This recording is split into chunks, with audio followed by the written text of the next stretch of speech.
Hi, I'm Kyle Ford. I'm here with Cordia Energy. I have Owen O'Driscoll from DSA and Joe Wishker with HGA with me, and we are presenting on operators, data, and AI, Cordia's performance optimization roadmap. So Cordia Minneapolis is a combination district heating and cooling system in downtown Minneapolis. We serve over 28,879 28,879 square feet in downtown Minneapolis. We have about 37,000 tons of system capacity, 5 interconnected chill water plants, 16 turbine-driven chillers, 8 electric-driven chillers, 4 natural gas steam boilers, and 2 interconnected steam suppliers. For this project, we are focused predominantly on optimization of our chilled water system and chilled water plants. So the problem statement that we had, our system is very flexible and can operate in a complex number of different ways. We have, with our 5 interconnected plants, our various number of steam chillers, our various sources of steam supply. We have varying electrical contracts and rates at each plants. We have obviously varying means of producing or purchasing steam, as well as various means of using electric or steam chillers. So it creates a very complex environment for our operators to make decisions in, and a lot of interacting assets. Our assets are also spread out, so there's hydraulic problems and concerns that happen throughout the system, and it becomes very difficult to truly understand the system performance. Our data is also a bit fragmented, in that our plants were purchased at different time periods throughout our history. So we have various levels of instrumentation, various levels of instrumentation connected to data historians, all creating a lack of decision-ready insights for our operators and creating operational risk. So Kyle talked about Minneapolis and the problem statement, and this slide introduces our team's overall philosophy for optimization. So the most important piece of that is that we do not believe as a group that this is an engineering problem alone. It is not a software problem alone, and it is not a problem that operators by themselves can solve without support.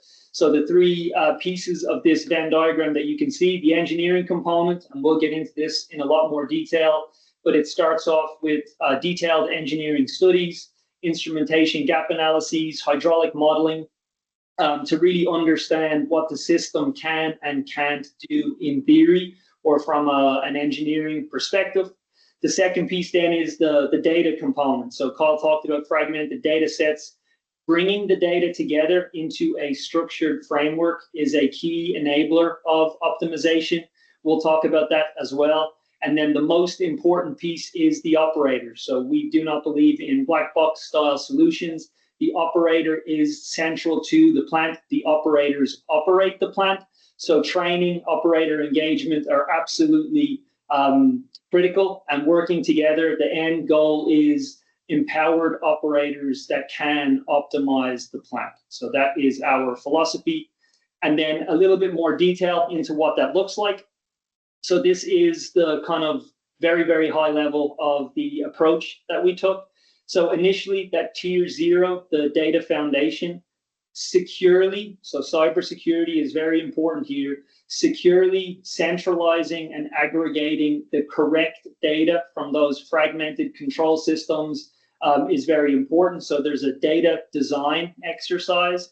The next piece is, once that data has been aggregated, looking at individual pieces of equipment. So now you're able to identify where inefficiencies are occurring, and that's through simple analytics. So identifying things like tube fouling, et cetera, building on top of that, and now combining the information that's available from all of the various different assets as they form a system.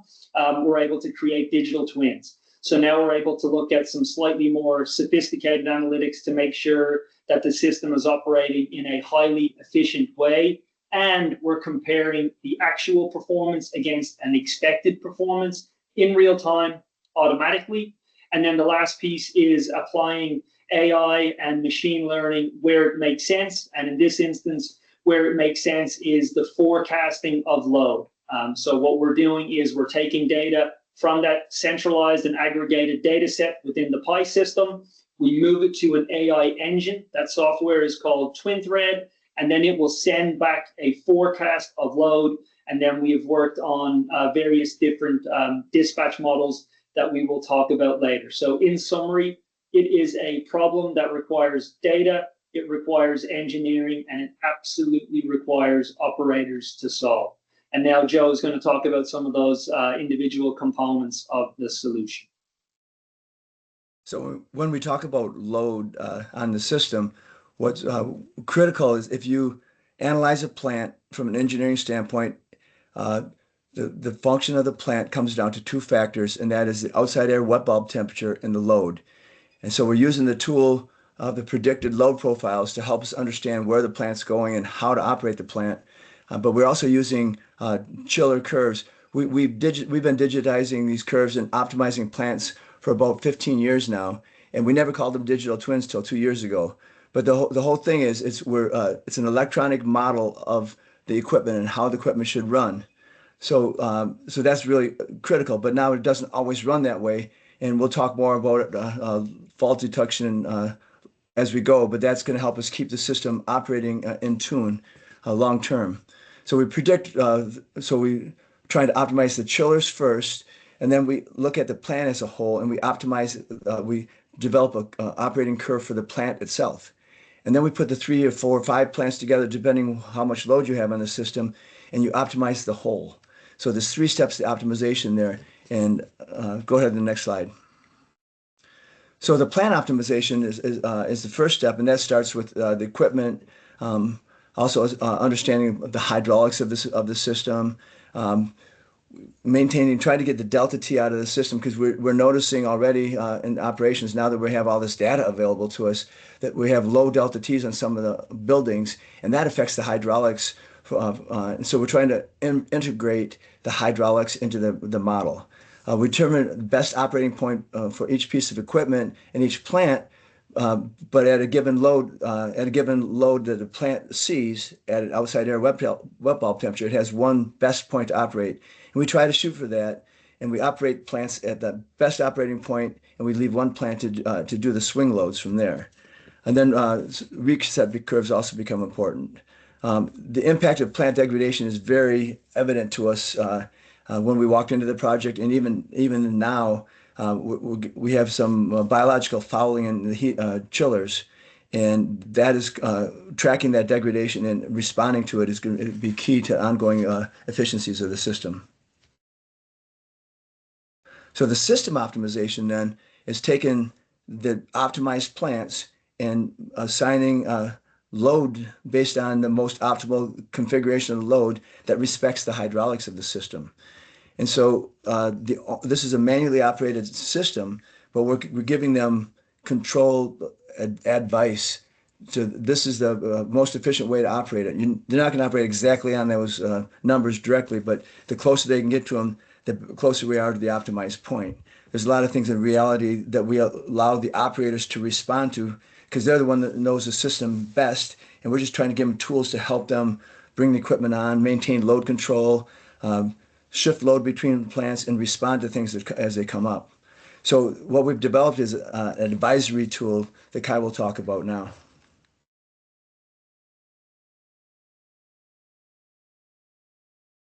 Muted, Kyle.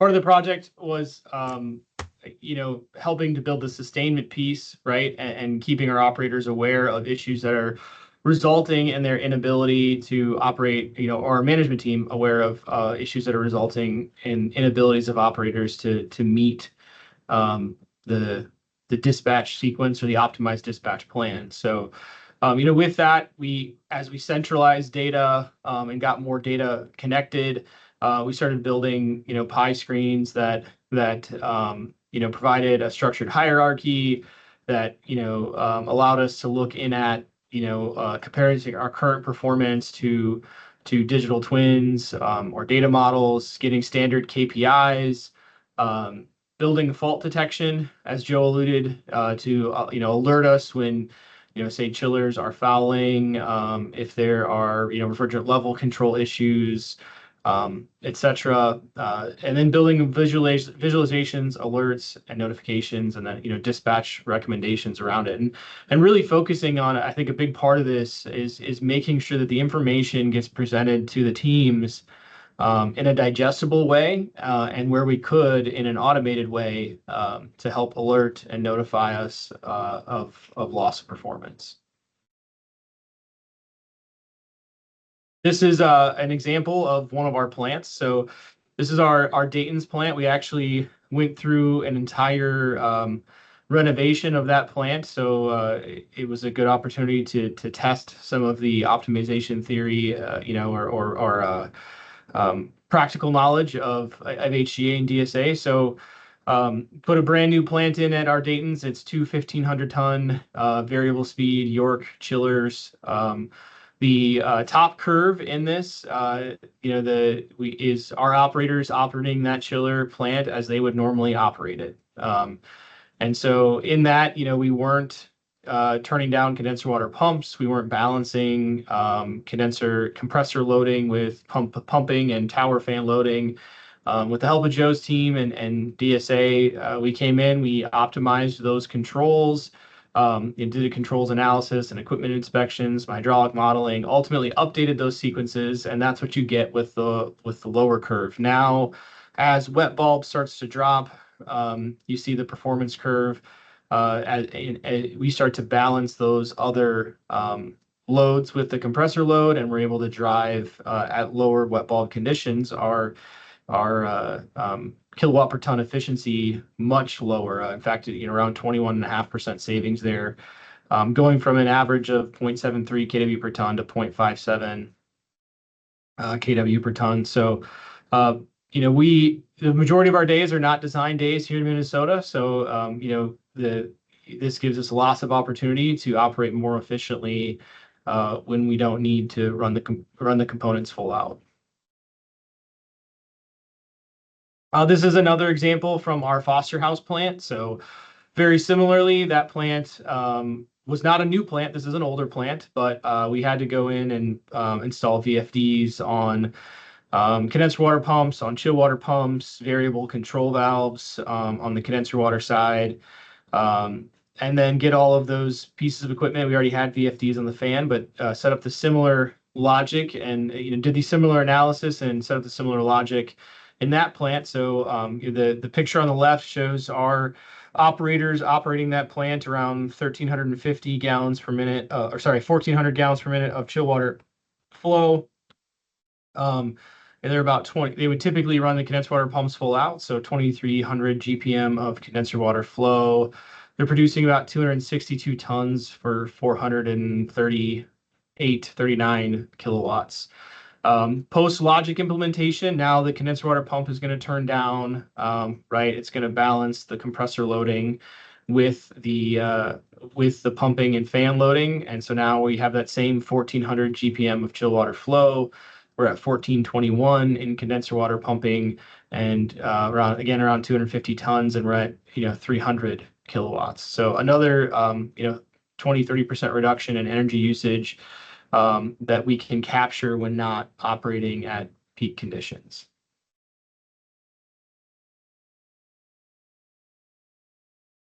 So as we look at the different plants, each plant has its own strengths and weaknesses.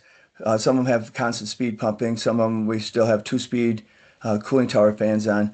And so when we look at the overall system, we have the boiler plant to support first of all. So if you look at this graph, this is a graph of chiller load, which is the vertical axis, versus system load. So we're loading up initially the steam plant, and that's needed to help keep a minimum steam flow on the boilers to keep the steam side reliable.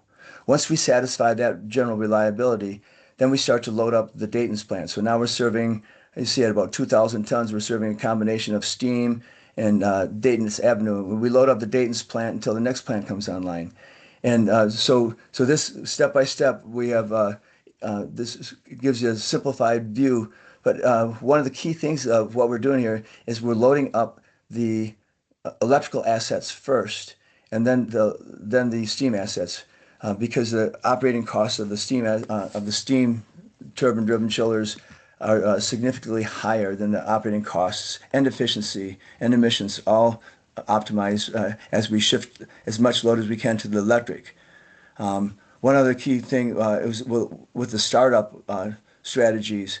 There's little, as you see, we bring on the next plant early so we can have the equipment on and operating. So as the load as load increases, we have the equipment online in time to respond to the rapid change in the load that we see, especially in the morning. So go ahead, Kyle. And then this one here, before Kyle gets into what that looks like from an operator standpoint, just starting off with first making a point that we haven't made before, but hopefully is clear. There is no automated dispatch. So everything that we're providing here, this is a decision support tool. And these are decision support graphics that we're showing here. So this screen, there is a lot of information, and that is what operators require to make optimal decisions. So weather is a big piece of any optimized dispatch algorithm or sequence. So what we have is we've integrated weather into the tool, weather forecasts, and then we pair that with all of the important information around plant operations. So historical information, what's just happened, is normally a really good indicator of what's about to happen. We layer in the typical variables that you would expect. So wet bulb temperature, we take in humidity, but also some other interesting, at least they were interesting to us, variables, things like wind direction and wind speed. Precipitation has an impact in this as well. So what you can see in the very center of this screen is the forecast and the demand. And you'll notice that the forecast, as it should, goes out into the future. So some of the kind of the minutia, the details of this algorithm, it's running 3 or 4 different models continuously. So it's looking 1 hour ahead, it's looking 4 hours ahead, all the way out to 24 hours ahead, but it's constantly upgrading or updating, I should say, as the time kind of increments forward. So the 1 hour ahead estimate is always going to be closest to actual. And then as we move forward, it continues to get more accurate as we get closer to that moment in time. So I spoke earlier about how this happens. The data flow is moving from the Pi system. It's going to twin thread. The specific algorithm that we have deployed here is something that's called an XG boost. An XG boost is a highly capable and accurate algorithm for the challenge of forecasting plant demand. That's what's being done here. And then there are also some other important summary statistics. So what the current demand is, what the peak demand has been. And of course, those points of information are very important. So operators aren't setting new peaks, coincident peaks, and things that can have a significant impact on utility costs, often for a prolonged period of time, up to 12 months. So this is just one example of that high-level dashboard that is enriched with lots of different pieces of information to help that decision making process. And then the next slide that Carl is going to talk about is the dispatch model itself and how that helps the operators with kind of clear information on what we are recommending is done. And then just before I give it to Kyle, the operators make the decisions, the model makes a recommendation. If the operators choose to make different decisions, that recommendation remains. So then as it starts to diverge, that by itself is a really good topic for Kyle and others at Cordia to have with operators to talk about the impacts, the consequences of different decisions. And it's kind of a good training opportunity, I would call it. So Kyle, this screen. Yeah, so as Owen alluded, right, we take the AI model and its outputs for helping forecast demand, and we input that into an analysis provided to us by, as Joe covered, with provided us Twin Thread brings that data back into our Pi system. That data passes it off to an analysis that's been created by HGA and Joe and his team. And then from there, that analysis gets performed and handed back into the Pi system. And then we bring it here as a representation to our operators to make decisions from, right? To give them a recommendation in this instance, what would be the most cost-effective means for us to meet our customer demands for that day. I think a key component of this project, as pointed out earlier, is we wanted to empower operators. We wanted to give them information that's easy to understand, that's digestible.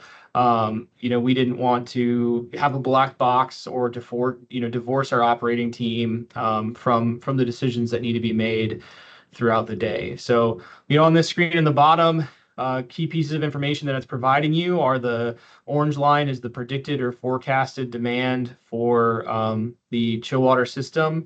For the chill water demand forecast, there's also a steam demand forecast. So we found in the summertime our steam demand is relatively flat. And so the model actually turns off for the steam demand in between June, I think, and September, and then when daily forecasted highs are greater than 72 degrees. So as not to skew winter forecasts. So in that instance, we're using the actual steam load to help inform when we need, when we need to bring a steamer on, and what we need to load it to keep our boiler happy, right? And then you can see throughout the day and throughout the load profile, you can see chillers being brought on, being loaded up to their more optimal or efficient operating points, and then the next set of chillers being brought on. And then as the forecast starts to wane, you see the chillers start to come off. And so we ultimately end up with, maybe our most efficient chillers, we should end up with our most cost-effective chillers on, during low operating periods or low demand periods. And then again, that cycle repeats. But models constantly looking at the forecast, constantly analyzing some of the, the inputs that we're providing to it, and then providing this result back to the operators to be able to see in real time. You'll see the hours update. You'll see everything move to the left, and give an operator an idea of where they need to go for their next bit of tonnage. And then as Owen pointed out, our goal is to use this on a regular basis, to review it with our operators, and see where are we meeting the plan, where can't we meet the plan, and then why. Is there an issue with the model? Is there an issue with a piece of equipment? And then we align our resources around addressing those problems. So some lessons learned, I think in our optimization plan. We felt operators, and I think this is an important part, operators need to be integral to the process, right? We are building information and screens for them to be able to use, digest, make decisions on a daily basis. If we created a black box solution, and we didn't keep operators engaged and involved, I have a high degree of confidence that we would experience transients or events and our systems would fail. Ultimately, we also need the operators to execute the plan, but in the end, we feel we can do that. We've done that by keeping them part of the process, keeping them engaged, keeping the information in front of them. From an engineering standpoint, optimization does require detailed system assessments, hydraulic modeling, and accurate instrumentation. Throughout the process, every plant that we have is bespoke. It's unique. There are unique challenges with varying ages of pieces of equipment, varying degrees of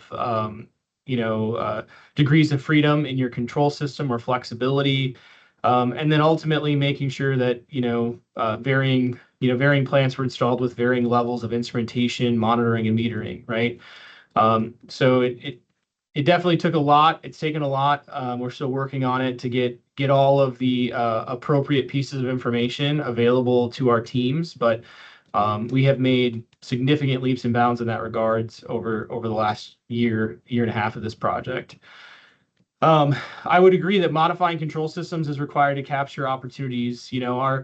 Our biggest and easiest wins, I think, were in getting our control systems to take advantage of the ability to turn down equipment and of the degrees of freedom that we installed in the control system, right? It helps automate some of that decision making away from your operators. It helps make it easy for those plants to turn down and for that savings to be captured.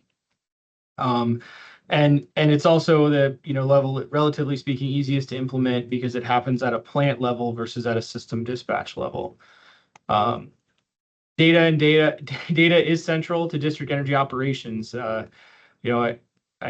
feel confident saying our industry, probably our three biggest cost drivers are going to be energy costs, water costs, and chemical costs, right? So we need to be able to we had to do a lot of work to get a lot of data into our system to help us capture those costs and capture that usage. And it's important to any AI tool to be able to see or any dispatch model to be able to see how you're impacting any one of those three costs.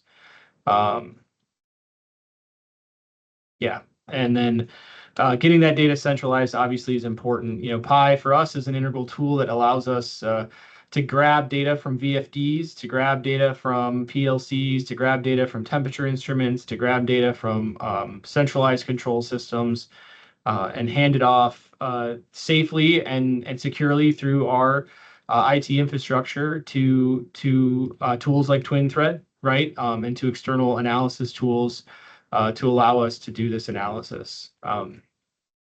Overall, I think, it's probably not mentioned on this slide, but I think a big picture learning for us was that, it takes time. I think if we could do it again, I might have planned for a longer horizon for the project. That being said, I'm continuing to work with, we are continuing to work with HCA and DSA to further the implementation, perfect the implementation, and actually start to migrate it to other systems of ours in Cordia. So.